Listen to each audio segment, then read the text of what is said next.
നിമിഷപ്രിയയുടെ മോചനവുമായി ബന്ധപ്പെട്ട് കാന്തപുരം അബൂബക്കർ മുസ്ലിയാരുടെ വാദങ്ങൾ തള്ളി വിദേശകാര്യ മന്ത്രാലയം.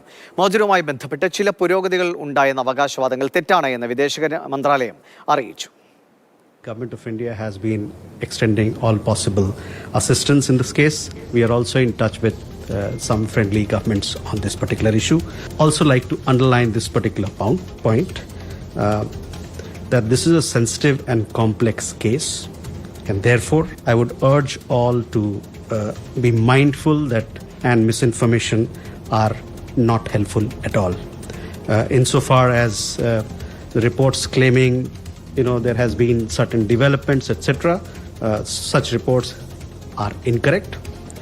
Please wait for an update from us. This is a sensitive matter, and we urge all sides to stay away from misinformation. P Balagopal വിവരങ്ങളുമായി ഡൽഹിയിൽ നിന്നുണ്ട്. ബാലഗോപാൽ, ഈ നിമിഷപ്രിയയുടെ കാര്യവുമായി ബന്ധപ്പെട്ട് സാധാരണക്കാർ വളരെ ആശയക്കുഴപ്പത്തിലാക്കുന്ന നിലയിലാണ് കഴിഞ്ഞ ദിവസങ്ങളൊക്കെ വന്ന വാർത്തകൾ. വധശിക്ഷ റദ്ദാക്കിയെന്ന കാന്തപുരം പറയുന്നതായിട്ടുള്ള വാർത്തകൾ വരുന്നു. അത് തള്ളിക്കൊണ്ട് കേന്ദ്രം ഇടപെടുന്നു. വീണ്ടും ഇടപെടലുകൾ നടത്തിയെന്ന വാദങ്ങൾ വരുന്നു.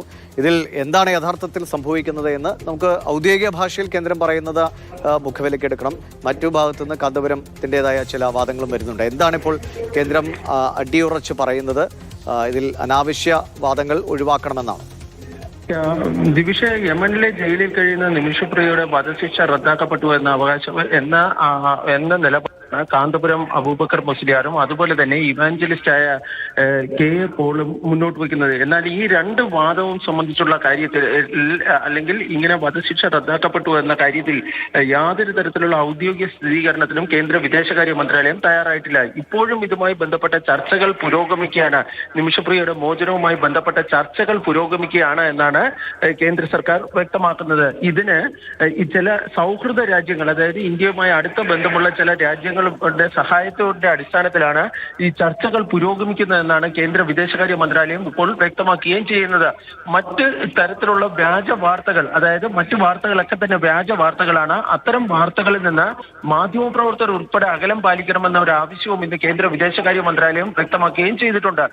ഇതൊരു വളരെ സെൻസിറ്റീവായ വിഷയമാണെന്നും അതുകൊണ്ട് തന്നെ അതിന്റെ ആ സെൻസിറ്റിവിറ്റി ഉൾക്കൊണ്ടുകൊണ്ടുള്ള പ്രവർത്തനങ്ങളാണ് എല്ലാവരിൽ നിന്നും വേണ്ടതെന്നും കേന്ദ്ര വിദേശകാര്യ മന്ത്രാലയം വ്യക്തമാക്കുകയും ചെയ്തിട്ടുണ്ട്. ഫലത്തിൽ ഇത് സംബന്ധിച്ചുള്ള ഒരു അവ്യക്തത ഇപ്പോഴും തുടരുകയാണ്. കാരണം ഈ വധശിക്ഷ മാറ്റിവെച്ചോ അതല്ല റദ്ദാക്കപ്പെട്ടതാണോ എന്നത് സംബന്ധിച്ചുള്ള കാര്യത്തിൽ ഇപ്പോഴും ഈ അവ്യക്തത തുടരുകയാണ്. ഏതായാലും കേന്ദ്ര സർക്കാർ തങ്ങളുടെ നിലപാടിൽ ഉറച്ചു നിൽക്കുകയാണ്. ഈ വധശിക്ഷ റദ്ദാക്കപ്പെട്ടിട്ടില്ല, മറിച്ച് മാറ്റിവെക്കുക മാത്രമാണ് ഉണ്ടായിരിക്കുന്നത്. മറ്റു തരത്തിലുള്ള ചർച്ചകളൊക്കെ ഇപ്പോൾ പുരോഗമിക്കുകയാണ് എന്നാണ് വിദേശകാര്യ. വളരെ വൈകാരികമായ ഒരു വിഷയമാണ്. അതുകൊണ്ട് പല വിധത്തിലുള്ള വാർത്തകൾ വരുന്നത് ഒരുപക്ഷെ അതിൽ എന്തെങ്കിലും ഇടപെടലുകൾ നടത്താനുള്ള സാധ്യതകൾ പോലും ഇല്ലാതാക്കും എന്ന ആശങ്ക കൂടിയുണ്ട്. എന്തായാലും കേന്ദ്ര സർക്കാർ പറയുന്നു നീട്ടിവെക്കുക മാത്രമാണ് ഉണ്ടായത്, മറ്റ് പുരോഗമനങ്ങൾ ഈ കാര്യത്തിൽ ഉണ്ടായിട്ടില്ല, പുരോഗതി ഉണ്ടായിട്ടില്ല, ചർച്ചകൾ നടത്താൻ ശ്രമിക്കുന്നു എന്ന് തന്നെയാണ്. ബി ബാലഗോപാലാണ് വിവരങ്ങൾ നൽകിയത്.